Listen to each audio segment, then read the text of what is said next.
दिनैनि बे गुसुं भिडिअ नोंथांमोन गासैखौबो माने आंनि चेनेलाव गासैखौबो बरायग्रोनाय जाबाय आरोना। ओमफ्राय आं बे चेनेलावहा माने गुसुं माने भिडिअ लाबोबाय थानाय जायो। सिगाङावनो बुंग्रोखानाय जाबाय आरोना, जायफोरानोखि चेनेलखौ माने साबस्क्राइब खालामनो गोसो खालामना लाबानो जाबाय।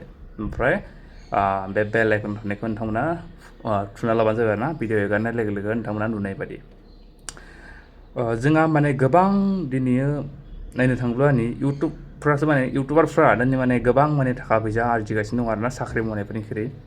साख्रि मावनाय बा सोरबाफोर जब मावनाय बायदिसिना पुलिस आर्मि मावनाय बिसोरनिख्रुइ माने दानिया इउटुबारफोरा माने बिनिख्रुइ गोबांसिन आरजियो आरोना। माने जोंहा जेब्लानाखि सासे ससियेल मिडियाआव ओंखारो नालाय, जेब्लानाखि जों फेसबुक, इन्सटाग्राम, इउटुब बायदिसिनानिफ्राय जों जेब्लानाखि आर्निंस खालामो, बे आर्निंसनिफ्राय जोंहा बे साख्रि मावै मानसिफोरासो माने गोबां आर्निंस खालामनो हायो आरोना। माने रोंदोंबा जेब्लानाखि नोंनावहा धैर्य थागोन नालाय, अब्लानिया नोंनाव माने साक्सेस जानाया माने नोंनाव थाब फैगोन आरो। ओंखायनो आं जोंनि सेंग्रा सिख्ला, जोंनि बर' लाइमोनफोरखौ बुंनो थाङो आरोना, आंनि बिदाय फंबाय जायफ्रानोखि दिनै बे आंनि भिडिअखौ नायदों, नोंथांमोनखौ बुंनो सानो, नोंथांमोनाबो गोसो दंबा दाबो इउटुबाव भिडिअखौ एगार आरोना। माने एगारनो सानदोंबा गुबुनफोरनिखौ नायनानै नोंसोरो जेब्लानाखि मिनिबाय थागोन ना, नोंसोरा जेबो मुलाम्फा जानाय नङा बेजों।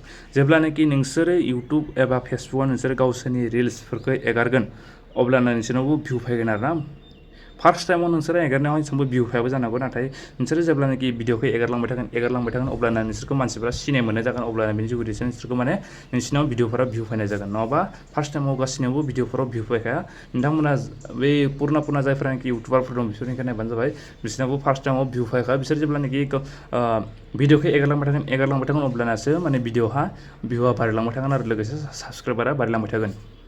बेखौनो बुंनो सानो आं नोंसोरखौ, जायफोरानोखि आंनि भिडिअखौ नायदों, नोंसोरबो दिनैनिफ्रायनो भिडिअ एगारनायखौ सुरु खालाम।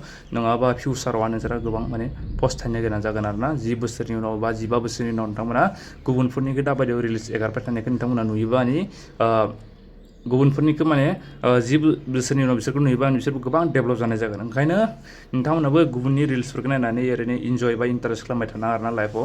नोंथांमोनाबो हायोबा गुसुं माने 1 मिनिटनि 2 मिनिटनिफ्राय भिडिअखौ नोंथांमोनाबो स्टार्ट खालामलांबानो जाबाय। आं बेखिनिखौनो बुंबाय लोगोफोर, नोंथांमोनाबो भिडिअखौ दिननिफ्रायनो स्टार्ट खालामबानो जाबाय आरोना। एसेनोसै।